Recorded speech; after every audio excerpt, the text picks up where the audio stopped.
कक्षा 10वीं गणित अध्याय 11 वृत्तों से संबंधित क्षेत्रफल। इसके जो इम्पोर्टेंट क्वेश्चन हैं बोर्ड एग्जाम में आते हैं उन प्रश्नों पर हम बात करेंगे। बड़े प्रश्नों को आप लगा कर देखिए, छोटे प्रश्नों को वैसे ही समझ लीजिए। तो यहाँ पर सबसे पहले वस्तुनिष्ठ प्रश्न देखते हैं और प्रश्नों को समझते हैं। वृत्त का चाप, वृत्त की त्रिज्या और चाप द्वारा केंद्र पर बने कोण में क्या संबंध है? तो सूत्र होता है, यदि मैं कोण निकालूं तो कोण बराबर होता है चाप बटे त्रिज्या। लेकिन यहाँ बटे में कुछ नहीं दिया, गुणे में दे दिया है। तो यहाँ पर ऐसा लिख सकते हैं, पक्षांतर कर देंगे तो ये हो जाएगा कोण गुणे त्रिज्या बराबर चाप। अब ऐसा संबंध हमको ढूंढना है। यहाँ चाप बराबर क्या कहला गया? कोण गुणे त्रिज्या। तो आपका ये ऑप्शन बी सही है, चाप बराबर कोण गुणे त्रिज्या। इस तरह से इसको देखना है।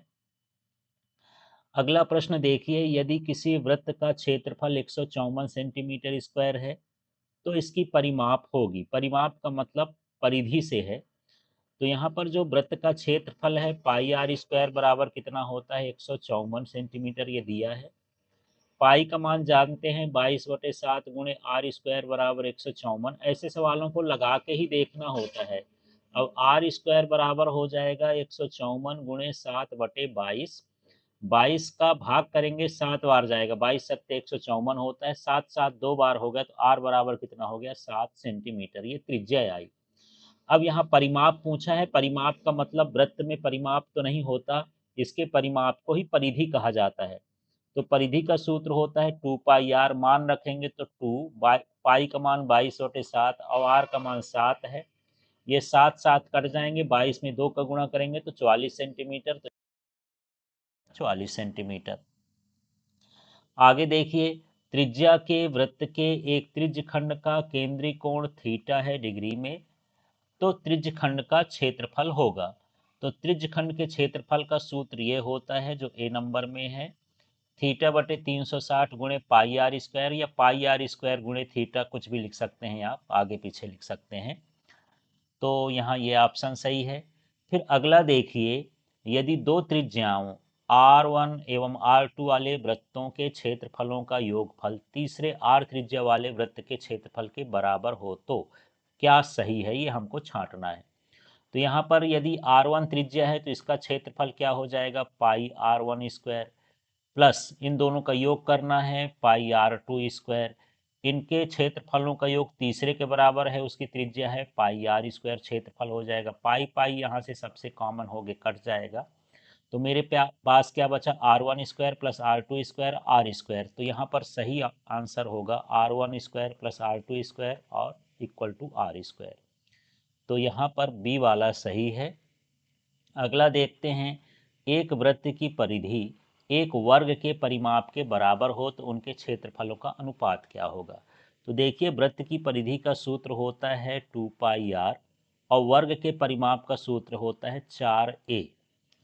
यदि यहाँ पर r का मान निकाल लें हम तो r बराबर कितना हो जाएगा? या a का ही मान निकाल सकते हैं, a ही निकाल लेते हैं, a बराबर निकाल लेते हैं। तो a बराबर कितना हो जाएगा? 2 पाई आर अपॉन कितना हो गया? 4। मतलब ये हो गया पाई आर अपॉन 4। अब हमके इसके क्षेत्रफलों का अनुपात निकालना है। तो पहले वृत्त का क्षेत्रफल, तो वृत्त के क्षेत्रफल का सूत्र होता है पाई आर स्क्वायर और वर्ग के क्षेत्रफल का सूत्र होता है ए स्क्वायर, भुजक का स्क्वायर। तो यहाँ पाई आर स्क्वायर हो जाएगा और नीचे हम देखते हैं ए का मान कितना है? पाई आर अपॉन 4। तो ये लिखेंगे पाई आर अपॉन 4 का स्क्वायर। इस तरह से हल करेंगे। अब चलिए इसको हल करके देखते हैं। तो ऊपर हो गया पाई आर स्क्वायर, नीचे इसका कोष्टक खोलेंगे तो ये हो जाएगा पाई स्क्वायर आर स्क्वायर और बटे में होगा 16। तो 16 बटे में है तो ऊपर ले जाके आप लिख सकते हो गुणे में, ये 16 हो गया। यहाँ से आर स्क्वायर कट गया, ये एक पाई कट गया, मतलब आपके पास बचा 16 बटे पाई। पाई का मान होता है 22/7। तो 7 ऊपर भेज दीजिए। तो 16 गुणे 7 और बटे में कितना हो गया? 22। अब इसको हम काटेंगे, 2 से काट देते हैं और इसको देखते हैं कितना आ जाता है ये, और इसको हल करके देखेंगे। थोड़ा सा यहाँ मिस्टेक हुआ है, इसको काटेंगे तो ये 2 हो जाएगा। थोड़ा सा यहाँ पर आप देखना है, ये 2 हो जाएगा, बटे में यहाँ 2 रहेगा ना, तो यहाँ भी जो है ये 4 रहेगा, 4 यहाँ बटे में 2 रहेगा तो ये रहेगा 4। अब इसको आप काटेंगे तो 2 दूनी 4 और ये हुआ 11, तो 7 दूनी 14 और बटे में 11, तो इस तरह से ऑप्शन होगा 11 बटे 14। इस तरह से आपको हल करके इसको देखना है, इसका आंसर देना है।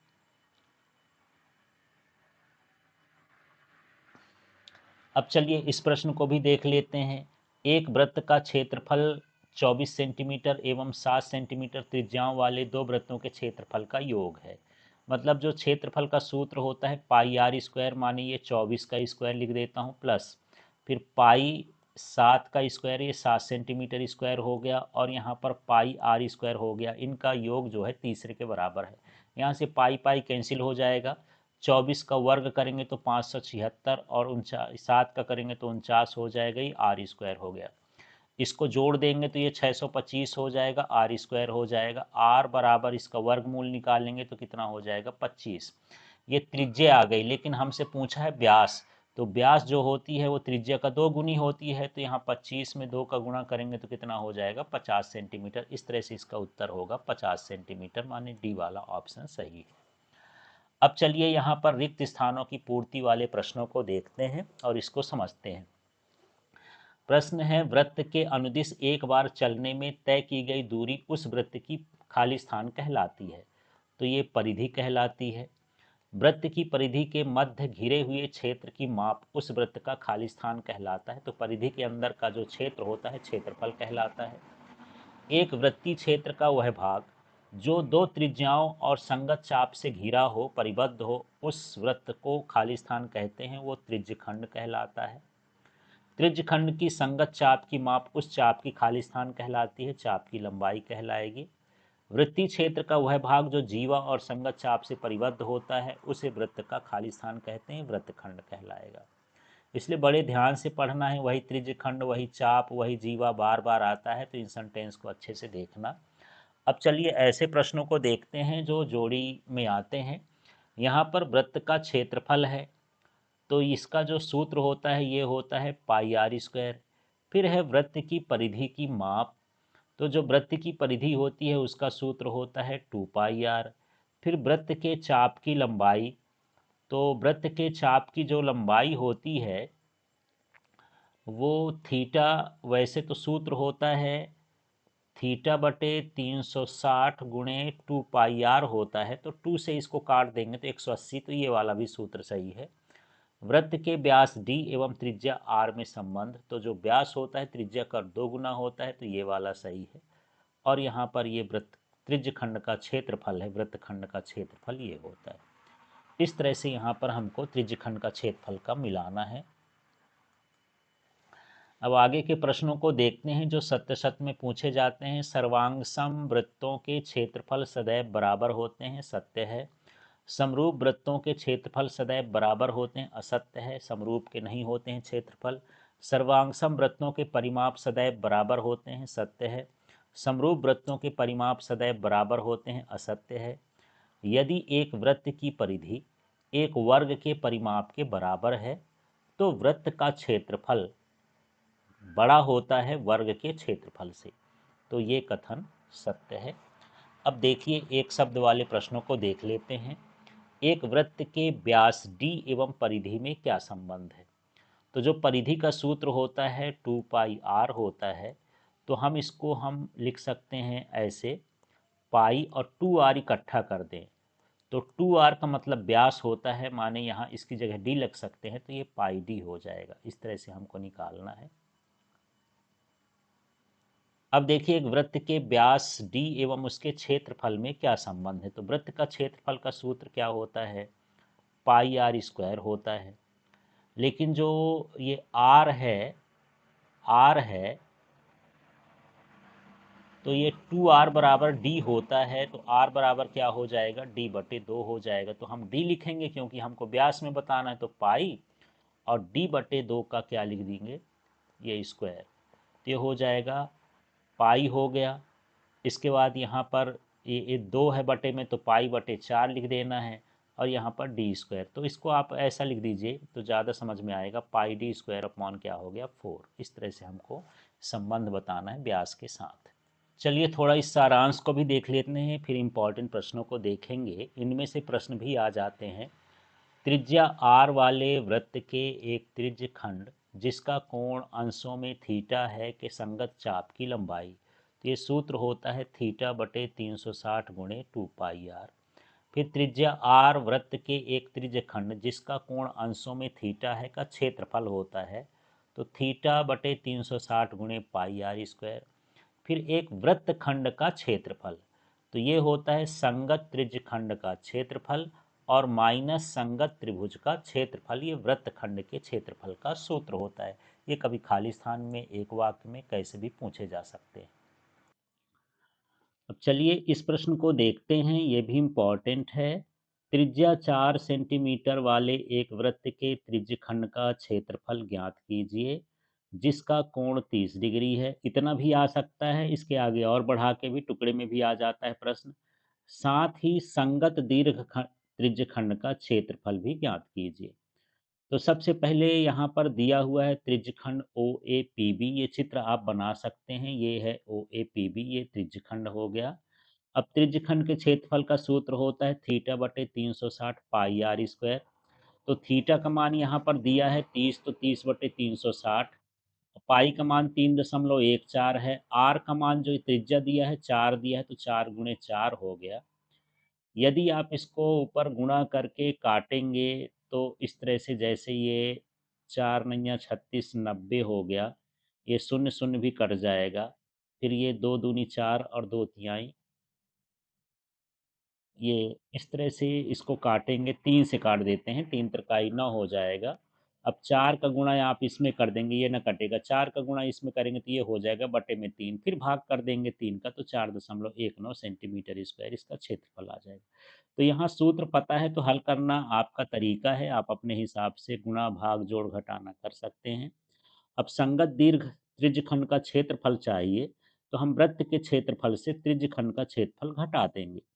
तो वृत्त के क्षेत्रफल का सूत्र होता है पाई आर स्क्वायर। तो ये हुआ 3.14 पाई का मान। आर का मान कितना दिया है 4, तो 4 का वर्ग करेंगे तो ये 16 है। एक स्टेप आप बढ़ा भी सकते हो। और त्रिज्यखंड का क्षेत्रफल तो ये 4.19 आया है, ये हो गया। अब इसमें 16 का गुणा कर देंगे और 16 का गुणा करने पर इसको घटाएंगे, तो ये लगभग 46.05 सेंटीमीटर स्क्वायर या लगभग 46.1 सेंटीमीटर इसका मान हम रख सकते हैं। तो इस सवाल को आपको लगा के देखना है।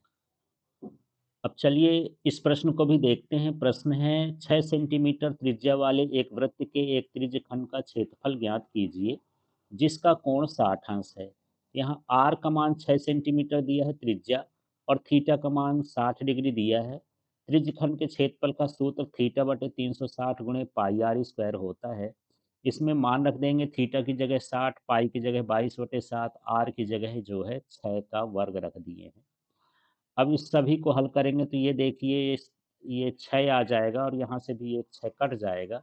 एक 6 बचेगा नहीं, यहाँ 2 6 हैं तो 6 दूनी 12, 6 दूनी 12, एक 13, 6 ये 132/7 हो गया। इसको चाहें तो आप भाग करके भी लिख सकते हैं, या 132/7 सेंटीमीटर स्क्वायर इसके क्षेत्रफल का मान होगा। तो चलिए प्रश्न है अगला वाला, इसको देखते हैं। एक घड़ी की मिनट की सुई जिसकी लंबाई 14 सेंटीमीटर है, इस सुई द्वारा 5 मिनट में रचित क्षेत्रफल ज्ञात कीजिए। तो इसको दो तरीके से ज्ञात कर सकते हैं, एक त्रिज्यखंड के क्षेत्रफल से भी निकालेंगे और या फिर इससे भी निकाल सकते हैं। तो देखिए, मिनट की सुई 1 घंटे में 60 मिनट में एक चक्कर लगाती है, तो 5 मिनट में लगाएगी 5/60, माने 1/12 वृत्त बनाएगी। अब सुई की जो लंबाई है वो त्रिज्या के बराबर है 14 सेंटीमीटर।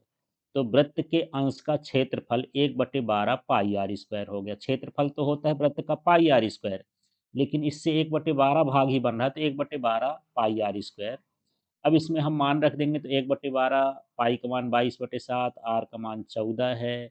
इसको आप हल कर देंगे, गुणा करेंगे, काटेंगे तो सब कुछ ये कटने के बाद 154/3 आ गया।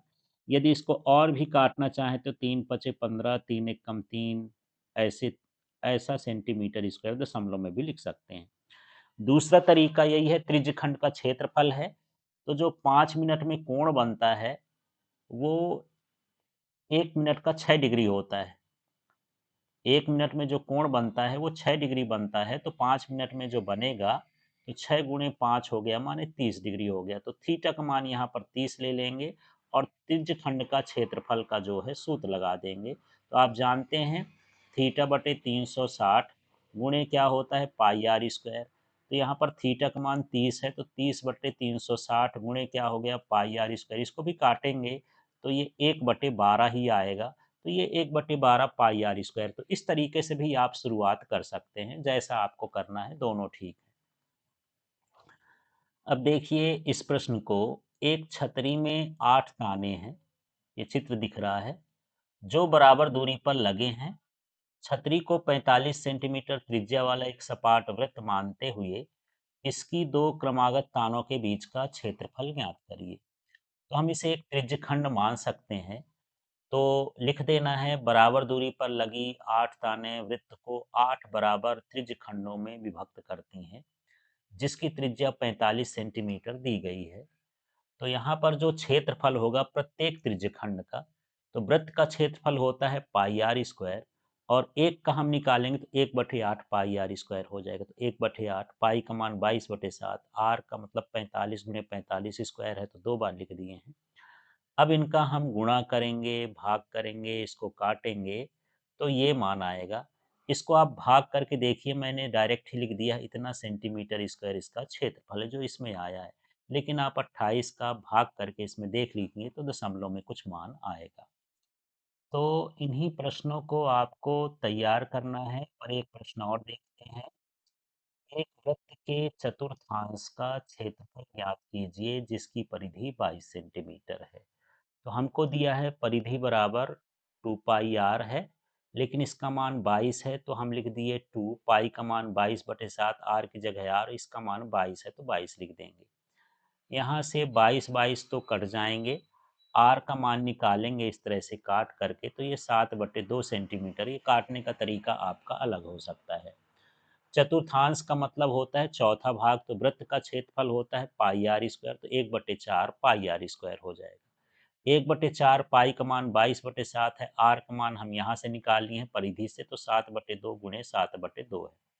अब इसको हम काटने की कोशिश करते हैं, और काटने पर हम क्या देखेंगे, ये तो 11 हो गया, और यहाँ पर 2 बचेगा, 2 से काट देंगे तो 2, 2 दूनी 4, 4 दूनी 8, ये हो गया, 7 से 7 कट गया। अब 11 में 7 का गुणा करेंगे तो 77/8 सेंटीमीटर स्क्वायर हो गया। अब इसको आप भाग करके भी देख सकते हैं, जितना भाग दशमलव में आए उसमें भी आप इसको लिख सकते हैं। तो इन्हीं प्रश्नों को तैयार करना है, इन्हीं में से प्रश्न पूछे जाएंगे।